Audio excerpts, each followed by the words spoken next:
Hukum puasa 1 Muharram. Dari Abu Hurairah radhiyallahu anhu, Nabi SAW bersabda, yang artinya, sebaik-baik puasa setelah Ramadan adalah puasa di bulan Allah, bulan Muharram. Hadis riwayat Muslim. Hadis ini merupakan dalil dianjurkannya memperbanyak puasa selama Muharram. An-Nawawi mengatakan, hadis ini menegaskan bahwa Muharram adalah bulan yang paling mulia untuk puasa. Syarah Sahih Muslim. Kemudian dari Abu Qatadah radhiyallahu anhu, Rasulullah SAW bersabda, yang artinya, puasa hari Asyura, saya berharap kepada Allah, puasa ini menghapuskan dosa setahun yang telah lewat. Hadis riwayat Muslim. Dan setelah Nabi SAW mendapatkan informasi bahwa puasa Asyura adalah kebiasaan puasa Yahudi yang paling agung, beliau bertekad tahun depan akan puasa tanggal 9 Muharram, agar puasa beliau berbeda dengan kebiasaan puasa Yahudi. Hadis riwayat Muslim. Berdasarkan keterangan di atas, kita sepakat bahwa dalam puasa Muharram, Nabi SAW tidak menentukan hari khusus yang paling istimewa untuk puasa selain tanggal 9 dan 10 Muharram. Beliau hanya menganjurkan memperbanyak puasa selama Muharram. Karena itu, tidak dibenarkan seseorang menyatakan ada anjuran khusus untuk berpuasa tanggal 1 Muharram atau tanggal sekian Muharram, sementara dia tidak memiliki dalil yang mendukung pernyataannya. Hukum puasa tanggal 1 Muharram. Satu prinsip yang penting untuk kita garis bawahi, bahwa satu amal yang sama bisa jadi memiliki hukum yang berbeda, tergantung dari niat pelakunya. Rasulullah SAW memberikan kaidah yang artinya, sah dan tidaknya amal bergantung pada niatnya, dan seseorang akan mendapatkan sesuai dengan apa yang dia niatkan. Hadis riwayat Bukhari dan Muslim. Sebagai contoh, misalnya, ada orang yang menyerahkan sejumlah uang kepada orang lain, ambillah uang ini. Ada 3 kemungkinan akad yang berlangsung dalam kasus ini. 1. Jika ia berniat mendermakannya, maka akadnya adalah hibah. 2. Jika tidak niat berderma, maka akadnya adalah qard atau utang, yang wajib dikembalikan oleh penerima uang. Atau 3. Akadnya wadiah atau titipan, yang wajib dijaga oleh penerima. Bentuknya penyerahan uang, namun hukumnya berbeda karena perbedaan niat saat penyerahan uang itu.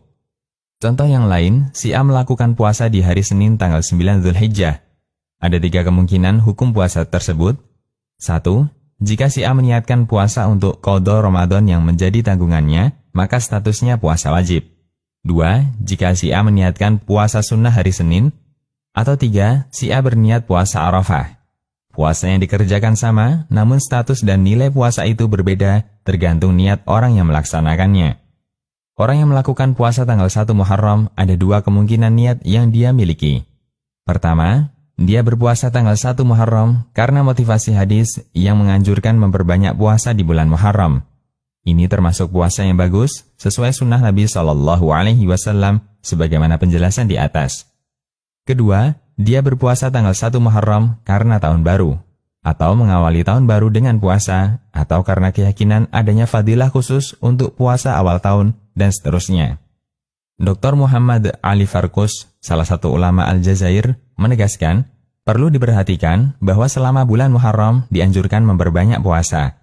Tidak boleh mengkhususkan hari tertentu dengan puasa pada hari terakhir tutup tahun dalam rangka perpisahan dengan tahun Hijriah sebelumnya, atau puasa di hari pertama Muharram dalam rangka membuka tahun baru dengan puasa. Kemudian beliau menjelaskan hadis yang menganjurkan puasa tutup tahun dan pembukaan tahun baru. Beliau mengatakan, orang yang mengkhususkan puasa pada hari terakhir tutup tahun atau hari pertama tahun baru, mereka dengan hadis palsu. Barang siapa yang puasa pada hari terakhir Dzulhijjah dan hari pertama Muharram, berarti dia menutup tahun sebelumnya dan membuka tahun baru dengan puasa. Allah jadikan puasa ini sebagai kafarah dosanya selama 50 tahun. Hadis ini adalah dusta dan kebohongan atas nama Nabi SAW.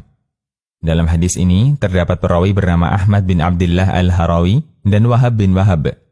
As-Suyuti menilai keduanya perawi pendusta. Al-Lali Al-Masnu'ah. Penilaian yang sama juga disampaikan Asy-Syaukani dalam Al-Fawaid Al-Majmu'ah. Peringatan Al-Hafidh Abu Syamah. Banyaknya amalan yang beredar di tengah masyarakat terkait tahun baru Hijriah menjadi sebab para ulama hadis mengingatkan masyarakat untuk menghindari amalan semacam itu. Di antaranya Al-Hafidh Abu Syamah, seorang ahli sejarah dan ahli hadis dari Damaskus. Dalam kitabnya Al-Bahis ala Inkar Al-Bida', beliau menegaskan bahwa berbagai hadis yang menyebutkan keutamaan amalan di akhir tahun atau awal tahun, semuanya hadis yang sama sekali tidak ada dalam kitab hadis, atau la aslalahu. Dan derajat ini lebih parah daripada hadis palsu.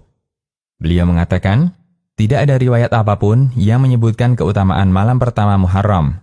Saya telah meneliti berbagai riwayat dalam kitab kumpulan hadis yang sahih maupun yang dhaif, atau dalam kumpulan hadis-hadis palsu, namun aku tidak menjumpai seorang pun yang menyebutkan hadis itu. Saya khawatir, wal'ayyadu billah, hadis ini berasal dari pemalsu yang membuat hadis palsu terkait tahun baru. Al-Bahis ala Inkar Al-Bida' wal Hawadith. Demikian, Allahu a'lam.